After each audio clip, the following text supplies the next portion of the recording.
alamin, kita masih diberi nikmat berupa iman, Islam, kesehatan serta kesempatan, sehingga kita bisa sama-sama pada pagi hari ini menunaikan kewajiban kita, yaitu sholat subuh berjamaah.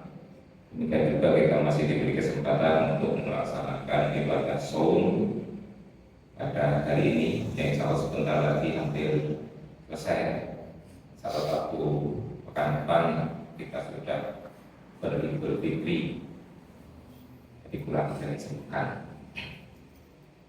Jamaah syukur rahimahullah, mari kita renungkan manusia itu merupakan salah satu makhluk dari Allah. Kalau menurut definisi di beberapa ilmu pengetahuan, terutama tentang hewan dan manusia, manusia itu adalah hewan, jenisnya hewan, tapi hewan yang dilengkapi dengan. Tapi kalau menurut keyakinan kita di Islam, yang memang diciptakan berbeda. Bedanya sangat jelas. Coba kita renungkan ini sebagai bahan pelajaran kita. Kita dengan ayam saja, ya, sama-sama yang mungkin hampir setiap kita itu mengamati ayam. Apa bedanya? Kalau ayam begitu menetas, dia bisa langsung berjalan, bisa langsung nudul, ya, makanan. Tetapi kalau kita lihat perkembangan perilaku ayam, ya setelah itu tetap ya begitu-begitu seterusnya sampai dia mati. Kemudian masih banyak lagi hewan yang lain kalau kita bisa mengamatinya. Nah, tetapi beda dengan manusia. Manusia itu lahir tidak bisa apa-apa, berjalan perlu proses, makan apalagi, bahkan berbicara, mengeluarkan suara itu juga tidak bisa pada saat. Nah, kalau dengan semua mungkin pernah memperhatikan film Tarzan, ya. Di situ kenapa itu saya berpikir wujudnya manusia tetapi perilakunya tak seperti cara berjalannya dan sebagainya. Ini mungkin yang akan kita diskusikan atau kita bahas pada pagi hari ini. Itu ada kaitannya dengan hadis yang saya bacakan, bahwa ya, utukul ilmi minal mahdi ilal lahdi, ya. Tutuplah ilmu itu mulai sejak lahir sampai mati. Ini adalah konsep dalam Islam menuntut ilmu. Ini kalau dalam dunia pendidikan, konsep ini dikenal dengan long life education, ya. Keren. Sebenarnya long life education itu ya sama, ya, sama dengan minal mahdi ilal lahdi. Jadi belajar sepanjang hayat kalau dalam bahasa Indonesia. Ya. Jadi sebenarnya di Islam itu sudah ada konsep pendidikan seumur hidup, itu sudah ada. Jadi kalau di sistem pendidikan kita muncul konsep itu bukan hal baru. Ya. Ini selaras dengan manusia. Manusia itu seolah-olah dalam aktivitas kehidupan itu berangkatnya dari nol. Tetapi kalau dengan adanya proses belajar nanti bisa terus berkembang. Sebagai contoh, Tarzan itu kenapa dia perilakunya seperti ketat? Karena pada saat lahir dia berada di lingkungan, maka belajarnya dia kepada, ya, kata-kata saya disebut dengan kebun, dia bekerja kepada itu ya, yang manusia. Demikian juga manusia nanti Kalau dalam proses kehidupannya itu belajarnya salah atau tidak mau belajar, tentu ya akan sasar ya. Ekstrimnya kayak Tarzan itu. Nah, kemudian yang berkaitan dengan belajar itu kan ada kaitannya dengan ilmu. Orang sering mengatakan ilmu itu ada dua golongan atau dua apa istilahnya ya, dua bagian atau klasifikasi, yaitu ilmu agama dan ilmu umum. Ya. Terhadap hal ini baik ulama maupun para ahli ilmu itu masih terjadi debat. Ya. Apakah memang demikian? Kalau sepanjang penghayatan saya, yang namanya ilmu itu ya satu. Semuanya itu datangnya dari Allah. Sebagai contoh ilmu biologi yang dipelajari oleh teman-teman yang mendalami biologi, itu sebenarnya akan mempelajari sunatullah, mempelajari tentang tumbuhan, yang saya kira tumbuhan itu juga mempunyai aturan-aturan tertentu yang itu yang dipelajari oleh manusia. Sebenarnya itu juga ilmu dari Allah. Orang belajar fisika itu juga mempelajari kejadian-kejadian alam yang ujung-ujungnya adalah keteraturan tentang alam, itu yang juga diciptakan oleh Allah, ilmu astronomi dan sebagainya. Jadi pada dasarnya manusia itu tidak menciptakan ilmu, cuma mengintip, nginceng ilmunya Allah. Jadi ilmunya Allah sudah ada. Jadi dalam kehidupan ini sebenarnya ya kita harus mengambil ilmu yang bermanfaat. Nah, ini perkembangan manusia. Kita bisa membandingkan orang yang hidupnya itu mau belajar dan tidak, itu tentu berbeda dalam kehidupan. Ya.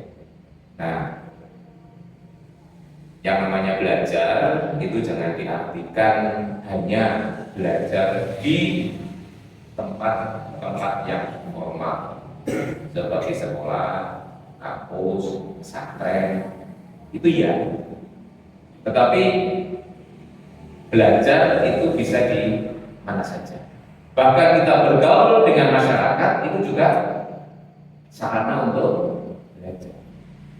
Oleh karena itu perkembangan manusia atau orang itu juga ditentukan oleh lingkungannya. Karena dalam proses interaksi sehari-hari itu juga secara tidak langsung ada proses belajar, ada proses transfer ilmu dari satu. Tapi kadang-kadang kita tidak menyadari. Oleh karena itu lingkungan atau pergaulan itu juga sangat berpengaruh terhadap perkembangan seseorang. Makanya kita juga harus berhati-hati dalam memilih teman, memilih pergaulan. Katanya apa itu ya, pepatah ya, kalau kumpul dengan penjual minyak wangi ya akan harum, kalau kumpul dengan penjual sate ya bambu sate gitu ya. Nah, seterusnya. Nah, ini sebenarnya pepatah itu. Jadi secara tidak langsung juga ada proses belajar. Jamaah rahimahullah, kalau kita memperhatikan ini, jadi perkembangan kita juga ditentukan oleh. Nah, kenapa tadi saya mengatakan bahwa kita tidak perlu mendualismekan antara ilmu agama dan ilmu? Nah, kita perhatikan di awal-awal kejayaan Islam dulu ya, sebelum jatuh karena mungkin sudah kekayaan ilmu Islam itu dirampok. Saya katakan dirampok ya, karena itu buku-buku dan sebagainya itu dibawa ke Eropa, kemudian sisanya dimusnahkan dan sebagainya. Nah, di masa-masa kejayaan Islam itu berbarengan ya, perkembangan ilmu agama dan sekarang ilmu umum itu. Bahkan di situ ada ahli-ahli kedokteran, ahli matematika dan ahli-ahli yang lain itu umat Islam. Nah, mungkin yang sekarang yang masih melekat nama dalam bentuk aslinya itu aljabar gitu ya. Sama al-Khwarizmi itu ya. Nah, al-Khwarizmi itu sekarang di diawetkan atau dialih dengan nama algoritma ya. Dalam dunia itu algoritma itu katanya asal katanya dari algoritma. Dalam ilmu ada namanya algoritma. Ini saya melihat sampai sekarang itu satu-satunya ilmu yang masih nama aslinya dalam Islam. Yang lain-lainnya itu sudah banyak berubah. Nah itu kita lihat waktu kejayaan Islam itu umat Islam tidak membeda-bedakan ilmu yang didalami, yang dipelajari. Mengapa? Karena untuk memahami Al-Quran itu tidak cukup dengan ilmu bahasa Arab saja, gitu ya, dan sebagainya untuk menafsirkan, untuk memahaminya. Ya. Itu banyak tafsir-tafsir yang sekarang muncul itu bahkan ditunjang dengan perkembangan ilmu pengetahuan. Itu banyak.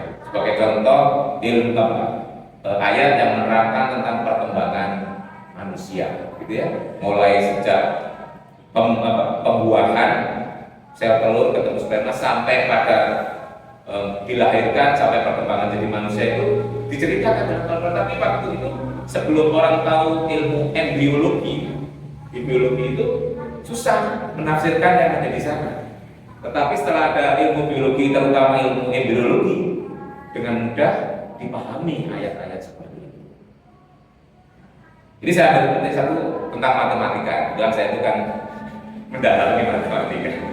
Orang kadang apa yang budaya matematika dalam memahami Islam gitu ya. Nah, satu mungkin ya yang kelihatan jelas. Mungkin Bapak Ibu ini pelajaran yang mungkin juga susah mulai dari situ, pelajaran tentang pecahan gitu ya. Nah, pecahan itu di SD itu termasuk agak susah mengajarnya kepada anak-anak kita yang di SD. Nah, coba bayangkan kalau kita semua itu tidak memahami ilmu tentang pecahan. Tentu kita tidak bisa melaksanakan hukum waris Faraid itu dengan baik.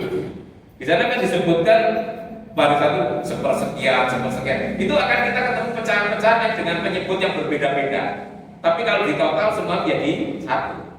Itu kalau orang nggak tahu ilmu pecahan kan bisa salah dalam memahami ilmu Faraid, kan bisa salah dalam membagi waris. Satu lagi yang praktis nih. Selama ini kita yakin bahwa malaikat itu nggak kelihatan, ya itu nggak kelihatan. Tapi kita yakin malaikat bisa melihat manusia tidak bisa melihat malaikat. Kenapa ya? Karena malaikat itu yang ngawasi manusia, masa yang ngawasi nggak bisa melihat gitu ya? Kalau yang diawasi tidak bisa melihat, yang ngawasi itu wajar. Nah itu di matematik bisa dijelaskan. Mungkin Bapak Ibu semuanya masih ingat pelajaran di SD, ini juga di SD loh masih ada kalau kita tentang bangun-bangun datar dan bangun-bangun ruang. Nah, bangun-bangun datar yang kita pelajari itu kan ada persegi panjang, segitiga, lingkaran dan sebagainya itu ya. Kemudian bangun-bangun ruang yang kita pelajari misalnya kubus, balok, bola, kerucut, tabung dan sebagainya. Nah, apa yang kita ambil dari makna itu? Kalau kita sedang belajar benda-benda di dimensi 3 atau benda ruang, kita menjumpai di sana komponen-komponen atau benda-benda yang dari bangun datar. Contohnya waktu kita melihat kubus, di sana ada persegi. Waktu melihat balok ada persegi panjang. Waktu melihat kerucut di sana ada lingkaran. Ya. Waktu melihat bola kalau kita lihat dari samping ada semacam lingkaran. Tetapi sebaliknya, kalau kita mempelajari benda-benda di bidang datar, kita nggak bisa melihat benda-benda yang di luar. Ya, waktu kita belajar tentang persegi panjang, persegi lingkaran, nggak akan ketemu benda-benda yang namanya kubus, balok, bola itu kerucut, prisma dan sebagainya. Nah, ini kalau menurut ilmu dimensi kan. Nah, dimensi benda-benda datar itu dimensi 2, ruang itu dimensi 3. Nah kalau di matematika ilmu dimensi itu bisa dikembangkan sampai dimensi n yang mungkin nggak bisa digambarkan. Nah, jadi harusnya kalau menurut ilmu matematik itu ada dimensi 4, dimensi 5, dimensi sampai dimensi n. Jadi berdasarkan ilmu dimensi tadi, sementara jawaban kita ini namanya jawaban. Nah, dimensi malaikat itu lebih tinggi dibandingkan dimensi manusia. Jadi wajar kalau malaikat bisa memview manusia, bisa melihat manusia, tetapi manusia tidak bisa melihat malaikat. Dimensinya lebih tinggi. Itu kita analoginya kalau membandingkan antara dimensi 2 dan dimensi 3. Nah, ini walaupun bukan jawaban persis ya. Orang itu kan perlu support ya dalam meningkatkan keimanan dan sebagainya. Jadi ilmu itu sebenarnya belajar ilmu apa saja yang baik. Ujung-ujungnya ya dalam rangka peningkatan keimanan kita. Jadi kalau kita belajar sesuatu ilmu, jangan hanya terkagum pada ilmunya, tapi kagumlah siapa yang menciptakan ilmu itu. Itu juga. Nah, jadi ilmu itu memang sangat berbahaya. Jadi ya sangat rugi bagi kita yang tidak mau memanfaatkan hidup kita itu dalam menuntut ilmu. Bahkan di salah satu hadis itu kalau manusia itu meninggal kan putus, nah kecuali 3 hal itu. Salah satunya adalah ilmu yang bermanfaat. Jadi kalau kita nggak pernah menuntut ilmu, bagaimana kita punya ilmu yang bermanfaat? Di sana kan nggak disebutkan ilmu bermanfaat itu ilmu agama saja, gitu ya. Ilmu tentang kehidupan asalkan itu bermanfaat, kita bisa menolong orang lain untuk membantu kehidupannya. Itu juga kita bisa masukkan dalam ilmu yang bermanfaat. Jadi prinsipnya di sini banyak-banyaknya kita menuntut ilmu, dan nanti kalau sudah dapat ilmu, banyak-banyaknya kita bersedekah dengan ilmu. Itu merupakan kekayaan kita yang insya Allah nanti akan terus mengalir sampai kita sudah out dari dunia ini. Itu kan merupakan kekayaan yang luar biasa dibandingkan dengan rumah, mobil dan sebagainya, itu hilang setelah kita tinggal. Nah, demikian jemaah, mudah-mudahan apa yang saya sampaikan itu memotivasi, menginspirasi kita untuk selalu giat berusaha dalam menuntut ilmu. Saya kira kalau Bapak Ibu semuanya hadirin jamaah semua ini mempelajari lebih jauh tentang fadilah, faedah menuntut ilmu, itu akan banyak memotivasi kita dalam menuntut ilmu ya dalam kehidupan ini, sehingga kita bisa hidup lebih baik di dunia maupun di akhirat. Saya kira itu, mohon maaf apabila ada hal yang tidak berkenan, yang salah itu datangnya dari saya sendiri sebagai manusia, yang benar itu dari Allah. Billahi taufiq wal hidayah. Assalamualaikum warahmatullahi wabarakatuh.